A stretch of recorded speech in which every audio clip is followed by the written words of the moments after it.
So I was a bit trepidatious about the new Tron. Trepidatious, that's a good word. Okay, I'll use that. Earth, art, man, woman. So I was a bit, that word, about the new Tron because I love the Tron world. I love the whole getting sucked into the grid, a game, literally going into a game. Awesome, but also you can die still. So, no. But yeah, I love the Tron world. I love Jeff Bridges. Who doesn't love Jeff Bridges? So anyway, this is Ares, this is following on from Legacy. And in Legacy, we saw Sam go in to find his dad. Well, not to find his dad, he just got sucked in by accident. Found his dad and went, "Oh, dude, man, where were you, bro? I was like waiting for you years." And he's like, "Oh, man, I just got trapped. I couldn't." So Sam's found his dad and they've basically said, let's get out. And obviously Clue had other plans. Clue had worked out how to get his whole army from the grid into the real world. Thankfully, Mr. Kevin Flynn, played by Jeff Bridges himself, stopped him from doing so and causing absolute havoc in the world. So this is two warring companies, families. You've got the Dillingers against two sisters who reinvested in Enron and continued the love. And both of their aims is to see how they can, well, not to see how, but if they can both create AI outside of the digital world. Not AI, an actual physical thing from the grid into the real world and keep something alive. And basically one of the sisters does it, and it basically starts off, this is where we get introduced to Ares. Ares is the Dillinger's design, but it's not working. However, he manages to discover that the sister is able to do it, and obviously that's going to keep him alive. And it goes from there. Since time began, man has gazed at the stars and he has wondered, am I alone?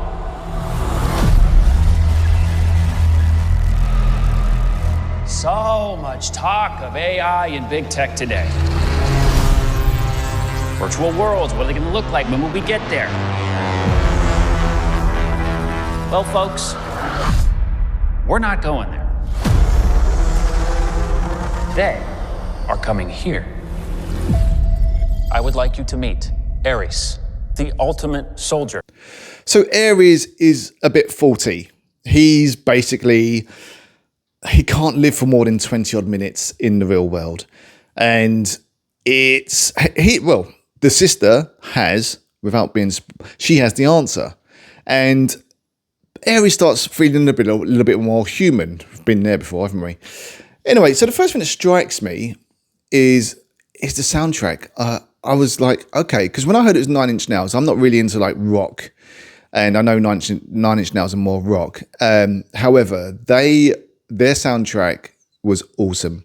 It really fitted, and dare I say it, it was better than Daft Punk's.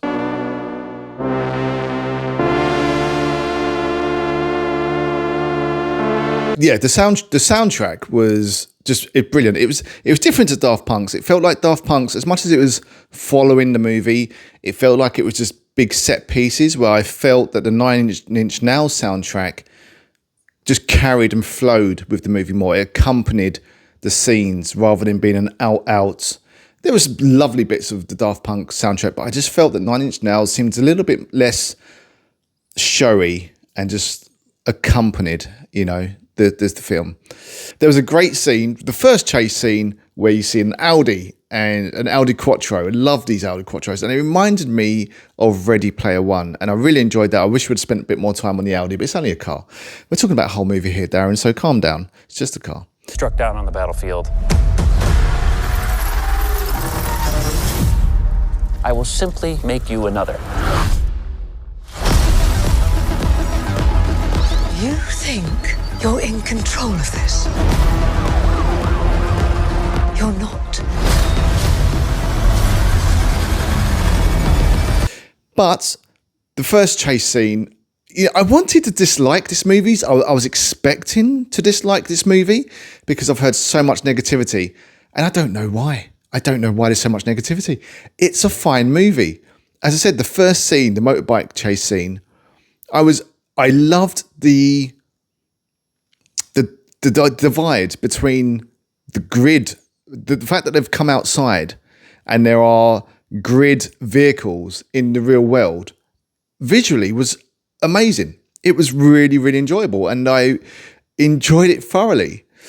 I don't know where all the hate's coming from. If you're looking for a storyline, don't look at Tron. Yes, there is a slight storyline in all of them, but it's not like Tron Legacy was War and Peace or,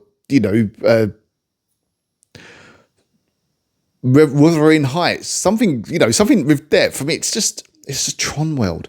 So Kim is transported into the grid because I won't go into detail, but basically, she needs to go into the grid so they can extract the data that she has in her brain for permanence, which is a very interesting point. And I can see that the way they've built Kim up is that she's this little bit of an action hero, just like Sam was in Legacy, where he's jumping off buildings, he's on motorbikes, racing from cops. They build Kim up the same way.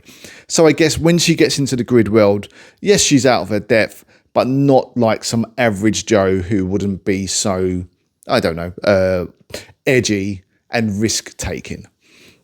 The visuals and the sounds of this movie are brilliant. The way when she's racing towards the portal with Kim, it's so visceral. It's really, really good, and I'm into it. As I said, I think it feels like a passionate project from the creators.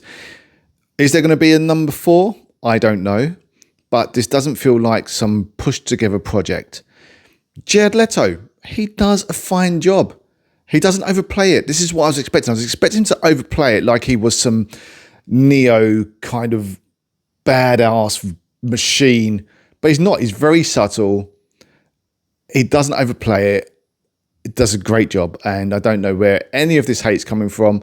I would say that this is the better of all of the Trons, and I would need to watch it again. But I think it's the better of the. It's got enough, but more so, it's got the best visuals. It also, I'll tell you, there's a great scene between Jeff Bridges and Ares, and it's accompanied by this like really emotional piece by Nine Inch Nails, and it's brilliant. It's really, I just found myself enjoying the film by every minute, expecting to hate it.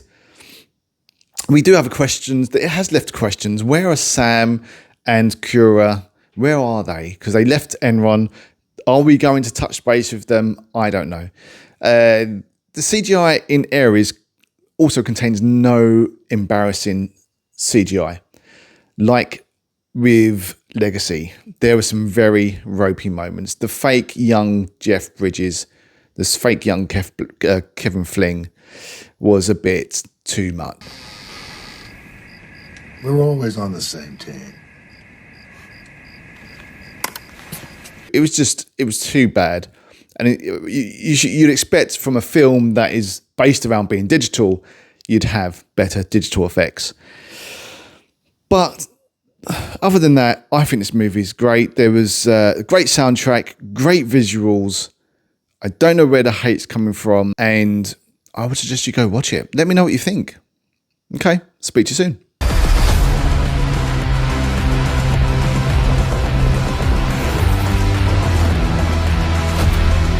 What are you? I'm looking for something.